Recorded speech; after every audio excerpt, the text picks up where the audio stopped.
For millions, the name Wade Wilson brings to mind one person, the wise-cracking anti-hero Deadpool. But in Florida, that name belongs to someone else entirely. A man whose real life story is no comic book adventure. It's a real life nightmare.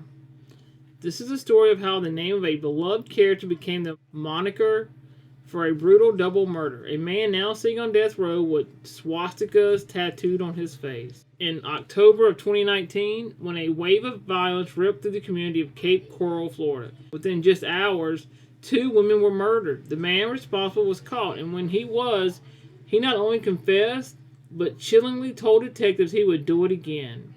He offered no real motive, other than a cold, empty desire to kill.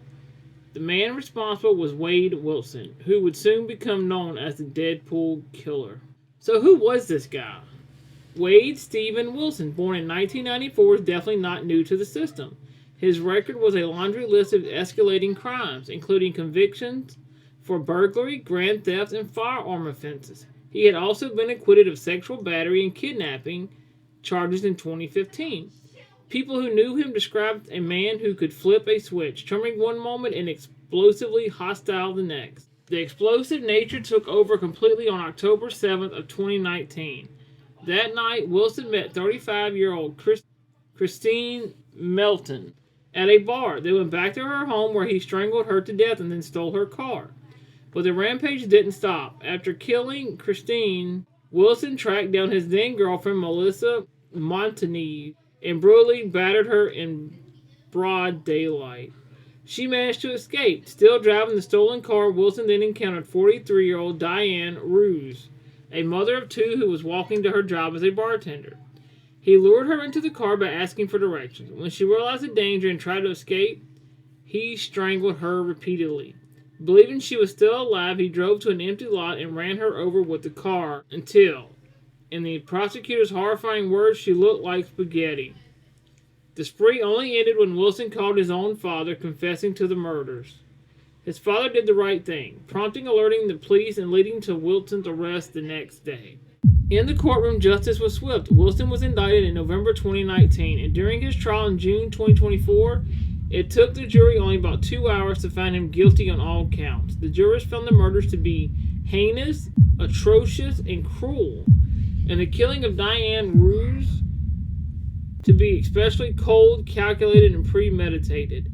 They recommended the death penalty, and in August of 2024, Judge Nicholas Thompson formally sentenced Wilson to death, stating there was no basis to overrule the jury's recommendation given the horrific nature of the crimes.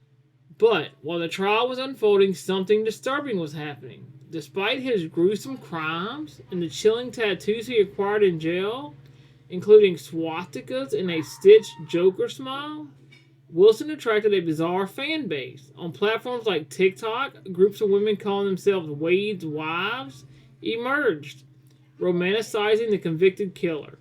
This phenomenon, a twisted form of celebrity worship known as hybristophilia, even became the subject of a Paramount Plus documentary titled Handsome Devil, Charming Killer.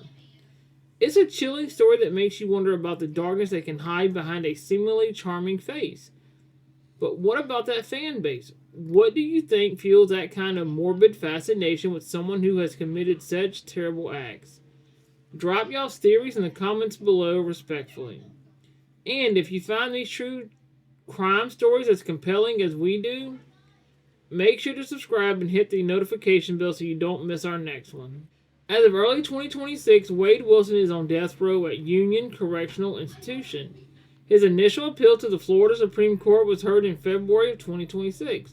In a hearing that lasted only a few minutes, his lawyers acknowledged that the court had already rejected their key arguments in other recent cases. They have pledged to take his case to the U.S. Supreme Court. Though it's uncertain if it will be heard, an execution date has not been set.